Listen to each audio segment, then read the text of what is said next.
প্রিয় ছাত্রছাত্রী যারা ক্যালকাটা ইউনিভার্সিটিতে সেমিস্টার 3 তে পরীক্ষা দিচ্ছ, হিস্ট্রি অনার্স, তোমাদের ডিএসসিসি 3 এবং ডিএসসিসি 4 দুটো সাবজেক্টেরই সাজেশন দিয়েছিলাম, 100% কমন এসেছে। সেই হিসেবে আজকে এসইসি 3 এই পেপারটির লাস্ট মিনিট সাজেশন আলোচনা করে দিচ্ছি। আমি আশা করি তোমরা এই প্রশ্নগুলোর মধ্যে 100% কমন পাবে। তোমাদের একের দাগে দুটো প্রশ্ন দেওয়া থাকবে, একটি প্রশ্নের উত্তর তোমাদের করতে হবে।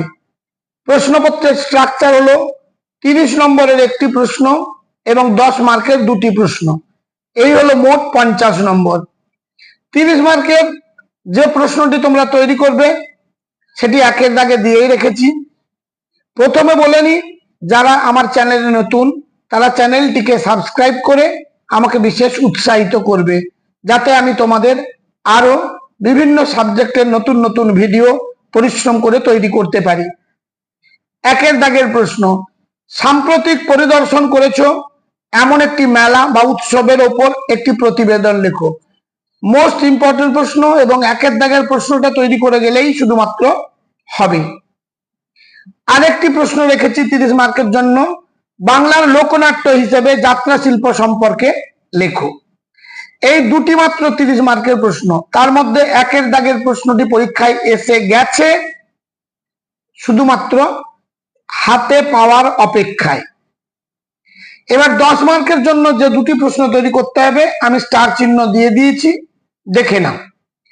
জনসংস্কৃতি বলতে কি বোঝো? জনপ্রিয় সংস্কৃতির বৈশিষ্ট্যগুলি আলোচনা করো।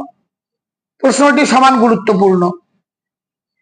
পরের প্রশ্ন, কিভাবে লোকশিল্প মানুষের সংস্কৃতি বুঝতে সাহায্য করে? পরের প্রশ্ন, সামাজিক আন্দোলনে সঙ্গীতের প্রভাব লেখো। পরের প্রশ্ন, জনসংস্কৃতির মাধ্যম হিসেবে দূরদর্শনের অবদান আলোচনা করো। এবং লাস্ট প্রশ্ন একটা দেখে নিও, বাংলা চলচ্চিত্রে ঋত্বিক ঘটক ও তপন সিংহের অবদান আলোচনা করো। এই মাত্র অল্প কয়েকটি প্রশ্ন, তার মধ্যে স্টার চিহ্ন দেওয়া প্রশ্নগুলো আগে তৈরি করবে এবং একের দাগের প্রশ্নটা পরীক্ষায় এসেই গিয়েছে। আর সবশেষে চ্যানেলটিকে সাবস্ক্রাইব করো এবং বন্ধুদের মধ্যে শেয়ার করতে ভুলে যেও না। তোমাদের বহু সংখ্যক বন্ধু বান্ধব যারা আর্থিক অনটনের কারণে কোনো প্রাইভেট টিউটর কিংবা কোচিং সেন্টারে পড়ার সুযোগ পায় না, তাহলে তারাও বিশেষ উপকৃত হবে।